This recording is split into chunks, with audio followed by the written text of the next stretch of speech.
Nuclear energy is back on the public agenda, and in large part because of government interest in small modular nuclear reactors. And the Canada West Foundation has put out a briefing note on nuclear power. And so to talk about that, I'd like to welcome Marla Orenstein, who's the research director at CWF. So welcome, Marla.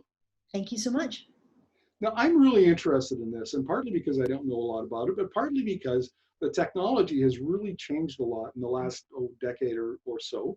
And so give us an overview of your briefing note. Well, we've launched into this because the government has indeed put its backing to small modular reactors. And this caused us to take a look at what's going on right now and how might nuclear energy be different than it was 15, 20 years ago, or even 50 years ago, when a lot of the facilities that we still have around today were actually built back then. So we looked into describing small modular reactors, molten salt reactors, and thorium-based fuels to say, how is this a little bit different than what's gone on in the past? Now let's zero in on thorium because I was reading, 3-4 years ago about how thorium could provide nuclear power with little or no waste. Have I got that right? Well, the claims that are out there are not yet proven and competing, but it seems as though that may be the case. Thorium is something that's a whole lot safer for a number of reasons. Firstly, not safer, but it is cheaper. It's much more abundant than uranium. So it's cheaper to get and easier to get from a lot of different sources. The waste that's created is something between 1,000th and 1/10,000th the radiotoxicity of uranium. And instead of lasting for 10,000 years, it lasts for about 500. So that's definitely an advantage. And it's really difficult to weaponize the byproducts. Well, that sounds like the holy grail of nuclear power. And how close is thorium to being used as a fuel? Well, thorium is a concept that's been explored for decades and decades right now. And in fact, it was one of the early contenders for how nuclear plants would be built.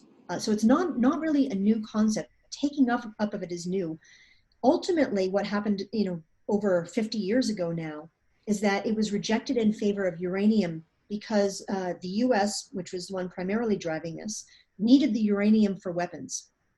And so it sort of locked those two things, the weapons and the nuclear energy, into lockstep.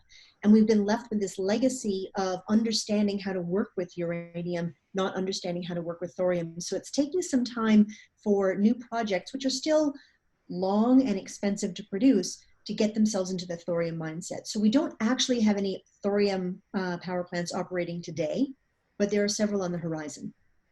Now, what about the small modular nuclear reactors? And that's of interest, of course, because the Canadian government has expressed interest. The Alberta government has signed an MOU with 3 provinces to develop the technology. Where are we at with SMRs? That's right. The government's put out a roadmap, and then in a speech in February to the Canadian Nuclear Association, Minister O'Regan has committed the government to actually following through on the roadmap.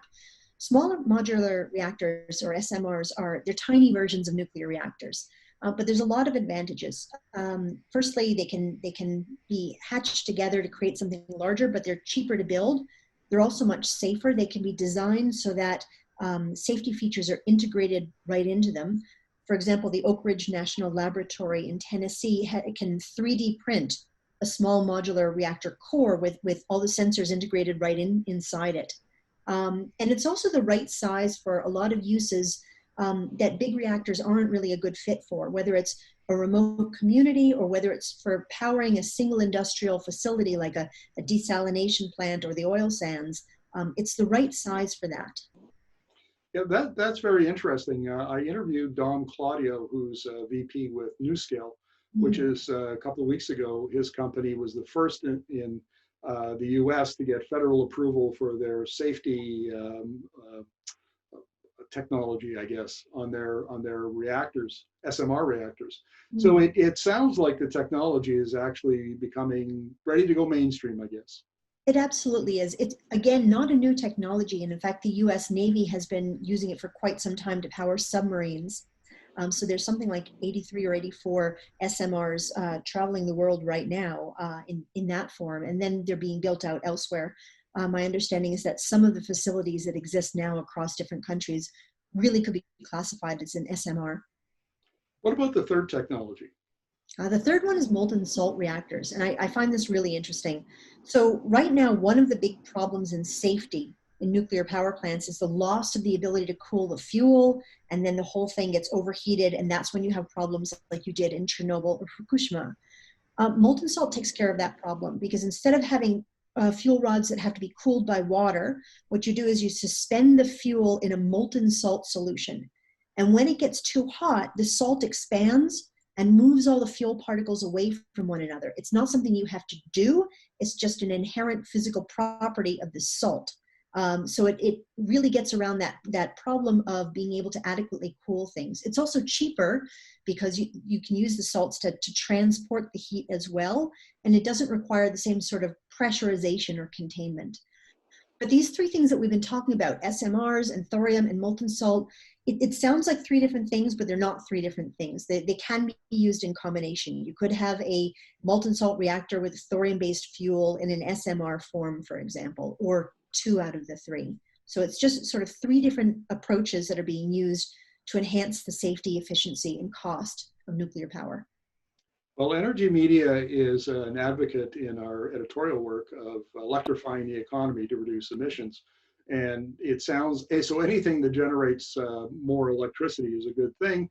And if we can get the cost down so it's reasonable, all the better. Marla, thank you very much for this. Really appreciate it. We'll look forward to chatting with you in the near future. You too. Thank you very much.